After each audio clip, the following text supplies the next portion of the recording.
मोअज़्ज़िज़ बुजुर्गों,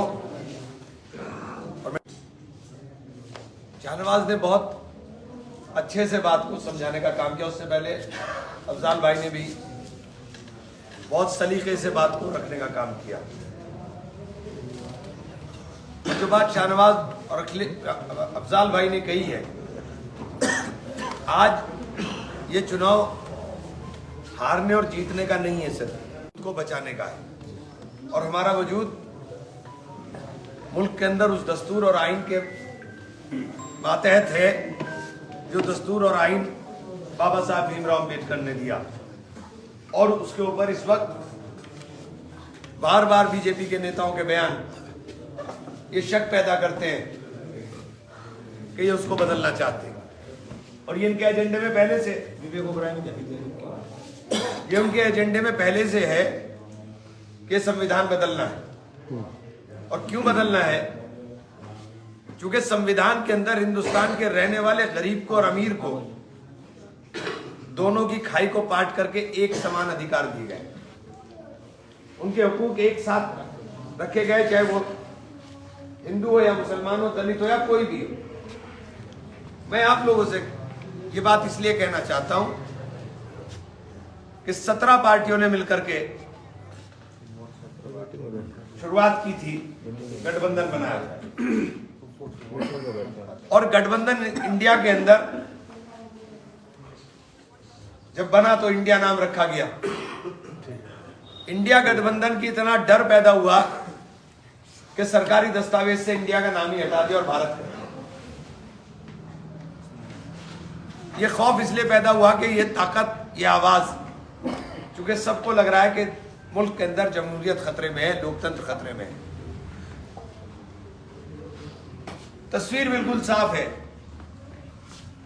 बार बार मेरा एक वीडियो चला जाता है कि दलित और मुस्लिम की बात कर रहे हैं, तो मैं केवल दलित और मुसलमान की बात नहीं कर रहा।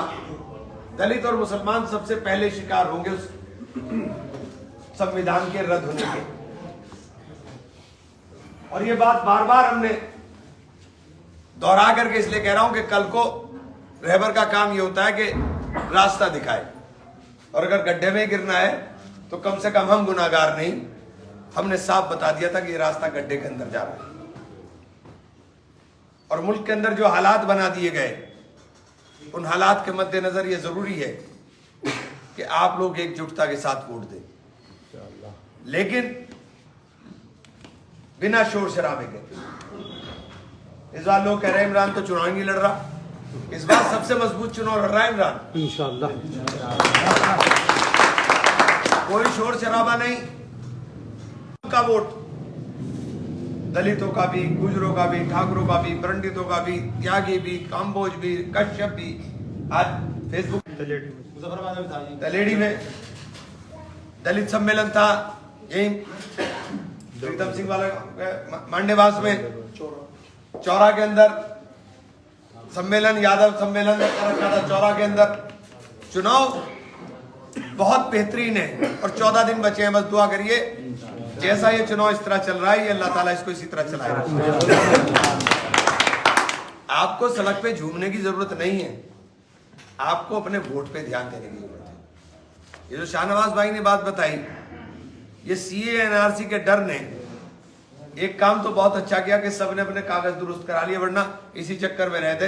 कहते हैं दिलशाद बनवाओगा हमारे वोट। क्यों दिलशाद क्यों बनवाएगा आपका वोट? आपका वोट बनवाना आपकी जिम्मेदारी है। कि आपकी जिम्मेदारी है कि आप अपने वोट को बनवा के रखें और अपने वोट को डलवाने का काम करें। क्योंकि वोट आपका नहीं है, वोट मुल्क के लिए है, वोट इस दस्तूर के लिए, वोट अपने बच्चों के मुस्तकबिल के लिए आपके पास अमानत है। और जब तक आप इसको नहीं समझेंगे, आज सब लोगों को समझ में आ गया कि हाँ, इस दस्तूर के और आइन के अंदर ये जरूरी है कि हम अपने कागज बना के रखें। सीए में तो कुछ नहीं हो रहा, लेकिन ये जो एनआरसी की बात कर रहे हैं, हम बार बार चिल्ला के मैं बोल रहा था कि अपने सब कागज दुरुस्त कराओ, आधार कार्ड बनवाओ, आधार कार्ड को वोटर कार्ड से वोटर लिस्ट से कनेक्ट कराओ। मुझे ये बड़ी खुशी हुई कि इस काम में बहुत तेजी के साथ आप लोगों ने काम किया और आपके कागज, मुझे लगता है 90% से ज्यादा लोगों के कागज वापस सब तैयार है, आईडी आपके पास तैयार है। वोट भी आपका उसी तरह पड़ना चाहिए। दुश्वारी हो सकती है वोट डालने में, कि आपको लाइन में लंबा लगना पड़ गया, लेकिन हटना नहीं है वोट डाले बिना, क्योंकि वोट ही वो ताकत है जिससे आप इस निजाम को बदल सकते हो। और ये निजाम बदला जाना आपके लिए जरूरी है, ये निजाम बदला जाना हमारे बच्चों के लिए जरूरी है। आप बार बार देख रहे हो कि किस तरीके से तशद्दुद किया जा रहा है, आपको सब दिखाई दे रहा है, और अगर इसको देखकर भी अनदेखा कर रहे हैं तो बेहिसी है। इसको देखकर दो ही लोग अनदेखा कर सकते हैं, जो या तो अकल से पैदल हो और या उनको लिल्लाही बुक्स हो गए, क्योंकि यहां इस जिले के अंदर कुछ लोग हैं कि उन्हें कोई मतलब नहीं कि कौन जीत रहा है कौन हार रहा है, इमरान हारना चाहिए, उन्हें यह बुक्स है कि इमरान हारना चाहिए। तो ऐसे पागलों से जरा सा दूर रहिएगा, क्योंकि मैंने पागल इसलिए कह रहा हूं क्योंकि इनको होश ही नहीं है। तुम्हारी इमरान से हो सकता है दुश्मनियों से निकाल लेना जब निकालनी होगी। ये इमरान की लड़ाई नहीं है, ये बच्चों के मुस्तकबिल की लड़ाई है, ये संविधान की लड़ाई है, ये दस्तूर की लड़ाई है। और मैंने तो कभी किसी का बुरा किया नहीं भाई, मुझे गुस्सा आता है मैं उल्टा सीधा बोल देता हूँ, सारा निकाल दूं भाई, चल खत्म बात। मैं तो साफ दिल का आदमी हूँ, आईने की तरह साफ है, जिससे नाराज हूं मेरे चेहरे पे दिखाई देने लगा नाराज हूं, और 2 मिनट में उससे गले लगा के खत्म भी कर लूं, चल मैं खत्म करना बात हो। तो मेरा तो मिजाज ये है, गलत फहमी पाल के रखनी तो मैं उसमें कुछ कह नहीं सकता, लेकिन मैं इतनी जरूर आपसे कहूंगा कि सब लोग मिलजुल करके चुनाव के अंदर पोलिंग परसेंटेज पे ध्यान देने का काम करें। आपका पोलिंग परसेंटेज बेइंतहा जरूरी है, रोकने की कोशिश हो सकती है। हम लोगों ने बहुत फील्डिंग हमने भी कर रखी, जो हमारे साथ मेयर में हुआ था वो काम ना हो उसके लिए पूरी फील्डिंग हम भी कर रहे हैं।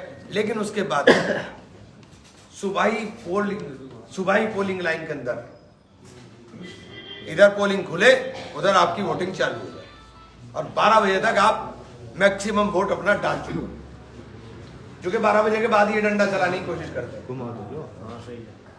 इसलिए रमजान का महीना आदत पड़ी हुई है, 7 दिन और डाल लीजिए आदत, और रमजान की बरकतों से वैसे भी काम बहुत बढ़िया हो रहा है। ईद चुनाव ईद के बाद आ रहा, तो सारे जो हमारे जिले से 50,000 आदमी बाहर रहते हैं सब आए हुए, और जो नहीं आए वो आ जाएंगे। पहले मैं फोन कर करके बुलाऊंगा, बुलवा ले, अपने आके बुलवा, अपने आके बुलवा, अब क्या किसी की जरूरत नहीं है। तो ये चुनाव आपका इंशाल्लाह बहुत बेहतरीन है। और बीजेपी वाले परेशान है, एक हाथ जोड़ के कह रहा भाई किसी से झगड़ा हो जाए, टक्कर लग जावे साइकिल की, मोटरसाइकिल से हो जावे, झगड़ा मत करो अल्लाह के वास्ते, ए मूंछ नीचे यूं करना भाई तू बड़ा जा, मूंछ नीचे कर लेना, क्योंकि इन्हें कोई रास्ता नहीं मिल रहा, ये नफरत का कार्ड खेलना चाहेंगे, और हमें नफरत की बात करने नहीं देनी, हमें अपनी मूंछ नीचे कर लेनी, क्योंकि हम ही परेशान होंगे उससे, हमको ही दिक्कत होगी। और आप सब लोग का जिस तरह से यहाँ पे मुझे प्यार मिला, हमेशा मिलता रहा, मैं शुक्रगुजार हूँ पप्पू भाई का, दिलशाद भाई का, लाल भाई का, नौमान और प्रधान जी अब्दुल रहमान साहब, तहसीन भाई, तमाम मेरे यहाँ जानने वाले बैठे, सबके प्रधान साहब, सब लोग बैठे मेरे जानने वाले ही। आप सब लोगों का खासतौर से पप्पू भाई को इसलिए क्योंकि पप्पू भाई का मेरा ताल्लुक आज का तो है नहीं, और इस घर से भी ताल्लुक हमारा आज का नहीं है। ये सियासत की शुरुआत तो इसी घर से थी, यहीं से निकला हुआ बहुत एक शाखा वहीं रंगों में लगी थी जाके। हकीकत तो यही है, सच्चाई तो यही है। तो मैं चाहूंगा कि सब लोग मिलजुल करके मोहब्बत के साथ इस चुनाव को 14 दिन बचे हैं, बस सुकून के साथ। अल्लाह का एक तो बहुत बड़ा एहसान ये है कि ईद 11-12 तक ईद होगी, 5-6 दिन का चुनाव है। क्योंकि मैं बहुत टाल रहा हूँ कि चुनाव हम लोग शादाब भी और हम भी कि हम आप लोगों के यहाँ जलसा कम करें, क्योंकि मना करने के बावजूद भी जोश मारता है, इसे जोश को बचा के रखो। ये जीत में मारना इंशाल्लाह जोश, पोलिंग में मारना जोश। अभी तो नारे लगाओगे, दूसरों के नारे हमारे खिलाफ चालू हो जाएंगे। अभी तो उनका इलेक्शन नहीं चल रहा हमारे बिना, हम तो हमारे आप देख रहे हो चारों तरफ कि किस तरह चला है इलेक्शन, आप देख रहे हैं जनमंच में करके गए सम्मेलन, अब देख लेना आप हमारे और क्या क्या होगा, इनके ड्रामे तमाशे बहुत होंगे 14 दिन में। तो बहुत सुकून के साथ चुनाव लड़ना, किसी तरह से भी कोई झगड़ा करने की कोशिश करे, झगड़ा मत होने देना, झगड़ा मत होने देना, कुछ दिन के लिए बैठे रहो खामोशी के साथ, बिल्कुल कुछ नहीं बोलना। अगर कोई बदतमीजी भी कर रहा, हाथ जोड़ के माफी मांग ले, भाई माफ कर दे, चल तू चल। इसलिए आप सब लोगों का बहुत बहुत शुक्रिया। इतनी मोहब्बत और के साथ आपने हमेशा बचने का काम किया। मुझे ये अपने बारे में कहने की जरूरत नहीं। अभी एक पत्रकार मेरे से पूछ रहा था कि साहब आप तो 3 इलेक्शन लड़ के हार चुके। मैंने 3 नहीं 4, हाँ 3 नहीं हारा, 4 हारा। और अब्राहम लिंकन 17 हारा था। तो हार और जीत तो चुनाव में एक आदमी हारेगा एक जीतेगा, हार और जीत से कोई फर्क नहीं पड़ता। मैंने कहा राघव लखनपाल 5 साल तो खुश रहा जीत कर बहुत, तो उसने खुशी में लोगों की शरीक नहीं हुआ, और 5 साल हार के दुखी बहुत रहा, तो दुखी में शिरकत नहीं करी, तो 10 साल तो उसके निकल गए। मैं जीतूं या हारूं, एक बात की तो गारंटी कि आपके बीच में हूं। हारना मेरे लिए मायने नहीं है, आपके बीच में हूं, आपके साथ हूं। बहुत बहुत शुक्रिया साथियों आप सब लोगों का। और मैं बस इस उम्मीद के साथ कि हम लोग इंशाल्लाह मेहनत करेंगे और चुनाव जीत करके